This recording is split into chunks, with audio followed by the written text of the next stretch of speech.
Hey guys, welcome to dinner time in the Lutz household. I'm about to make steak and potatoes, but not just any steak and potatoes. I'm making steak filet mignon with chimichurri, which is my favorite way to eat steak. I'm not a huge meat eater. I never have been. Even when I was a little girl, if we'd go to, McDonald's to play in the play place, I was like, Mom, can I get a salad? I've just always been that person, not a big meat eater. However, in the last probably in my childbearing years, I love a good steak. So I was craving a filet, so here we have it. We're gonna make some chimichurri, and then I'm going to make, I don't have them over here yet, but I have a little bag of potatoes, and we're gonna make the absolute, just the best, my mouth is salivating, the best crispy Parmesan potatoes ever.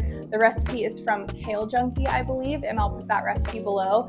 I make these all the time. They're so good. They're not like fat-free. There's butter, there's cheese, but oh my gosh, the crisp on these is unreal. And I just realized I'm holding my boba.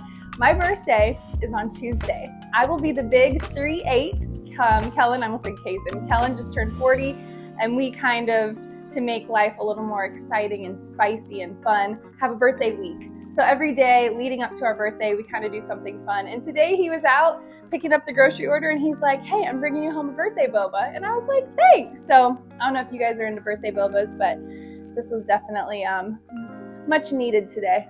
You good? Okay. No, it's okay.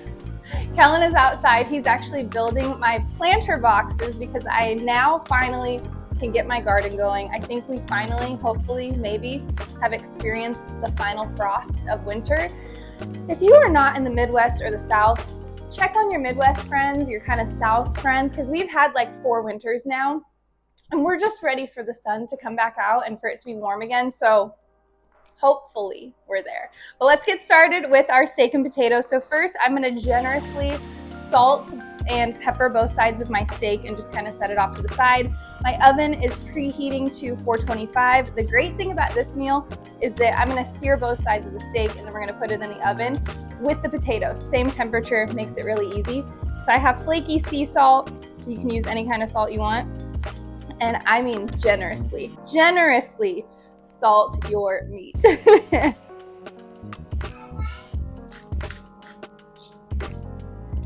Then I kind of push the salt and pepper in, and then we're gonna do the other side.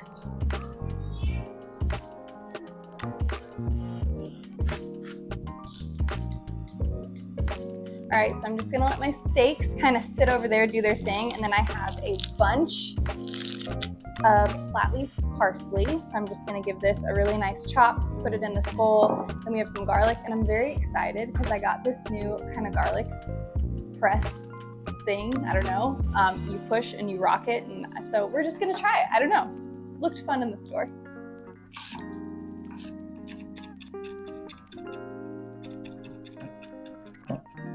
All right, so parsley goes into the bowl. And now I have some fresh oregano. I would say 8 times out of 10, they do not have fresh oregano at the store, any of the stores around here, but they did this time, so I grabbed it. But if they don't have it, I just use dried oregano. It's pretty much the same thing, but there's just something about just the aromatics and the smell and even the flavor of fresh herbs. So I always check, and if they have it, I get it, and if they don't, I don't sweat when they do have it. I'm excited. So I have a few sprigs here, and I'm kind of just ripping off as many of the leaves as I can. The stems of fresh oregano are very, very thick, and I just don't particularly like them. So the parsley, I just ripped off the top and I just cut it all up. That doesn't seem to bother me. I feel like the stems are pretty small, and I chop it finely enough where I don't notice it. But oregano is very, I don't know, it's very woody and really thick, so I don't recommend chopping up the entire thing. And I'm not a chef, so I might be doing that completely wrong, but this is just my preference. And we're all entitled to a preference. All right, we'll get this in here. Does it smell yummy? All right, so oregano in the bowl. Now I'm gonna get a few cloves of garlic, and we're gonna try my new gadget that I picked up. All right, moment of truth. Apparently you just push down, you rock it back and forth, so let's see if that actually happens.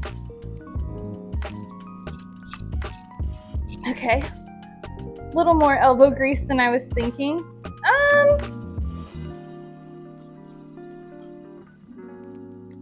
I guess it works. It kind of works. If you have this and there's like a technique that I don't know, let me know. Okay, on a scale of 1 to 10, would I recommend this? I think a traditional just garlic press is the better option. But again, I might be using it wrong, so I don't know. All right, so now I'm gonna go ahead and finish off my chimichurri with a little salt and pepper, some crushed red pepper flakes. If you can find red chilies, those are so good, but again, can't really find them here. And some olive oil and red wine vinegar. This is a sob story, but I'm gonna tell you guys anyway. When we lived in Newport Beach, there was a great farmer's market, and we would go every Saturday. And there was one, what was it called? Moscato or something. There was a brand, a company, like family-owned company there. And they had the best red wine vinegar. Literally, the way I came to love it is we were walking the aisles. We walked by their little booth and they were like, oh, come over here. We have like garlic infused olive oil. We have red wine vinegar. And so they just had a cap. Literally, they just poured a cap of red wine vinegar and they're like, try it. It's so smooth. And I'm like, that's kind of weird, but I'll try it. It's so good on its own. Now, granted, I didn't just drink glasses of it, but it was so delicious. And I actually stocked up before we moved, and I just ran out like 2 months ago of the most amazing red wine vinegar in the world. And I miss it every day. So this is just a Sprouts brand, and I gotta say, lets me down. You guys could smell this right now. Oh, it is so delicious. So this is gonna go off to the side. I'm gonna clean up my little workstation here and we're gonna get started on our potatoes. So I have just a bag of these little baby red potatoes. I prefer kind of the, you know, the baby yellow ones, like fingerling potatoes, or the ones that are just a little bit bigger, because then you don't have to do so much chopping. But this is what our store had, so this is what we rolled with. We're gonna cut all of these in half lengthwise. Well, maybe not all of them. It's just me and Kellen that are gonna be eating these potatoes, so I have kind of a smaller dish. But I made a huge pan of these. Actually, I made 2 pans of these for Christmas, and they were such a hit. So make as many as you want. Before I do all of the chopping, I'm gonna just get my cheese grated. Basically, you make a paste with Parmesan cheese, butter, parsley, just delicious, just buttery goodness.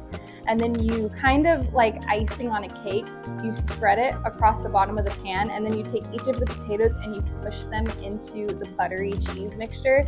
And then when they bake, they kind of form this lattice of crispy goodness, and they're just, you gotta see it. Now, I probably don't need this much cheese for the amount of potatoes I'm doing, but we're just gonna roll with it for now.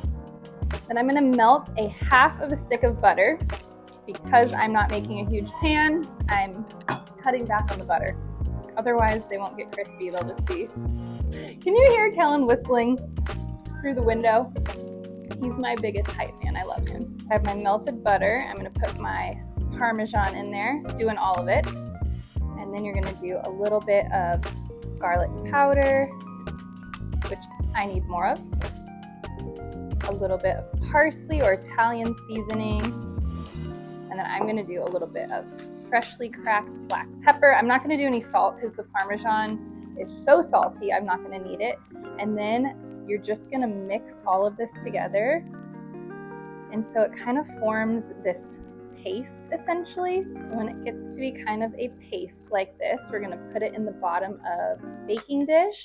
We're essentially just gonna kind of spread it out all over the bottom so that it is nice and even for our potatoes. I'm gonna keep you close so you can kind of see what we do with the potatoes. So we're gonna cut them in half lengthwise, and then we are going to kind of crisscross score the inside so that when you put them down in the cheese and the butter, they absorb all of that goodness.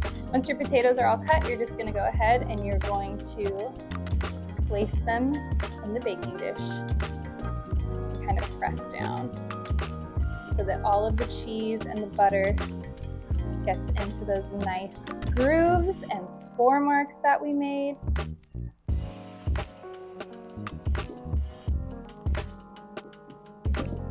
Now these guys are ready to go into the oven. Okay, now that everything is prepped and ready to go, my potatoes are gonna go in the oven for about 25 minutes, and then they need to sit for about 10 minutes when they come out, and that's what helps the cheese to kind of settle and get nice and crispy.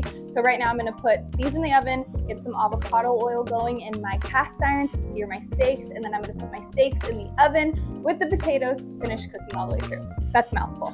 So I'm searing my steak 4 minutes on each side, and then I'll do the sides, and then I will put them in the oven. And there's no shame in my game. I will definitely be using a meat thermometer because I do not have a sixth sense about meat, that's for sure. All right, I let the steak and the potatoes rest for 10 minutes so that the steak could kind of finish cooking. I actually got a little distracted, so it's a little more done than we like it, but it happened. And then the potatoes cooled off for about 10 minutes so that the cheese could kind of settle and get nice and crispy. So let's plate. Look at those crispy edges. Yum. Now we're gonna put on some of that delicious chimichurri. Oh my gosh, delicious. Okay, favorite part of any meal, eating it. First, I'm gonna get a bite of steak and a lot of that chimichurri.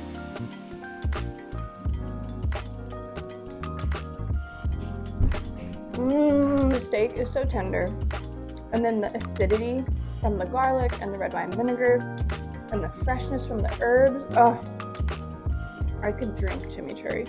And if you don't like meat, you can always make chimichurri and eat it with bread. Oh my gosh, a homemade bread loaf, whether sourdough or white bread. Oh my gosh, absolutely delicious. Okay, now let's try a crispy potato.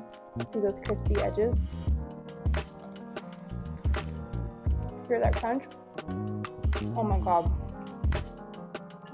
Rarely eat super heavy meals like this. It's just not personally what I love, but every once in a while, maybe it's the fourth winter, I don't know. I just crave meat and potatoes. I need the iron or whatever, and this is my go-to meal. It's so good. Kellen's been asking, when is it ready? When is it ready? So I should go find him and bring him his bowl. And if you're wondering, do my kids eat this? Ashton will eat the steak. Neither of them love potatoes, so I'm gonna actually make them a whole different dinner, which rarely happens, but I'm down to do it if I get what I want. But anyways, love you guys so much. Hope you enjoyed this video. Like, subscribe, do all the things, and I'll see you next time. Bye.